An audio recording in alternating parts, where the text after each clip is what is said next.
آقا دو عالم صلی اللہ علیہ وآلہ وسلم کی جب جلوہ گری حضرت اماں حلیمہ سعدیہ کے گھر میں ہوئی تو برکت پورے گھر کے اندر پھیل گئی۔ اس دور کے اندر انتہائی شدید قحط تھا، اور قحط اتنا زیادہ تھا کہ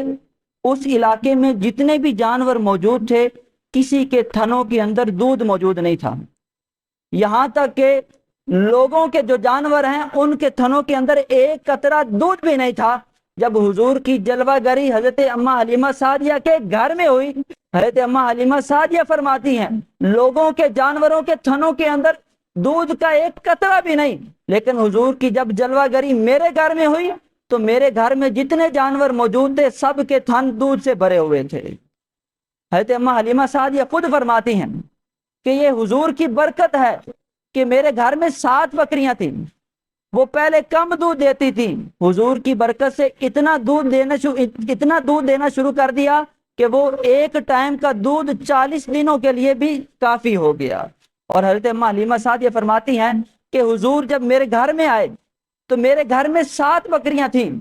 حضور کی برکت سے وہ 700 ہو گئی۔ آپ فرماتی ہیں آقا دو جہاں صلی اللہ علیہ وآلہ وسلم نے میری ان 7 بکریوں کے اوپر اپنا مبارک ہاتھ پھیرا، بس حضور کے دست مبارک کی یہ برکت تھی کہ اللہ پاک نے 7 سے وہ 700 بکریاں کر دی۔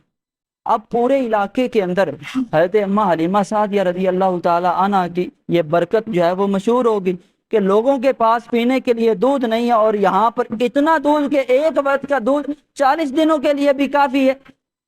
لوگوں نے آ کر جو ہے وہ ریکویسٹ کی، درخواست کی کہ یہ برکتیں ہمیں بھی دے۔ حضرت اماں حلیمہ سعدیہ رضی اللہ تعالی عنہ نے فرمایا ٹھیک ہے، یہ برکتیں میں تجھے بھی دوں گی۔ لوگوں کو جمع کیا، ایک تالاب پر آقا دو عالم صلی اللہ علیہ وآلہ وسلم کو حضرت اماں حلیمہ سعدیہ لے گئیں۔ حضور کے مبارک قدم جو ہیں تالاب کے اندر رکھ دیے گئے، پانی نے حضور کے قدموں سے برکتیں حاصل کی، یوں سمجھ لیں پانی نے، تالاب کے پانی نے جب حضور کے قدموں سے فیض لیا، اور وہ پانی جب قبیلے والوں کی بکریوں نے پیا تو اللہ پاک نے اس پانی کی برکت سے، وہ پانی جو مصطفیٰ کے قدموں سے لگا تھا، اللہ پاک نے اس پانی کی برکت سے بنو سعد کے قبیلے والے ان کی بکریوں کے اندر برکت دی، اور ان کے اندر ایسی برکت دی وہ دن بدن خوشحالی کی طرف چلتے گئے، اور وہ دن بدن مالدار ہوتے چلے گئے۔ اماں حلیمہ سعدیہ سے ان کی جو ساتھ والی پڑوسن ہے وہ آ کر کہتی ہے اے حلیمہ کیا وجہ ہے کہ آج کل پوری رات تیرا گھر روشن رہتا ہے؟ اماں حلیمہ سعدیہ فرماتی ہیں یہ جو میرے گھر کی روشنی ہے، میرے گھر کی جو چمک ہے، یہ کسی چراغ کی وجہ سے نہیں بلکہ والضحیٰ کے چہرے والے نورانی مصطفیٰ کے نورانی مکھڑے کی برکت سے ہے۔ یہ جو میرے گھر کے اندر روشنی ہے یہ والضحیٰ کے چہرے والے کی برکت سے ہے۔ حضرت اماں حلیمہ سعدیہ فرماتی ہیں کہ حضور کی برکت یہ تھی کہ پہلے جتنے بھی میں بچے لے کر آتی ان کو پالنے میں بڑی دشواری ہوتی تھی، لیکن جب میں حضور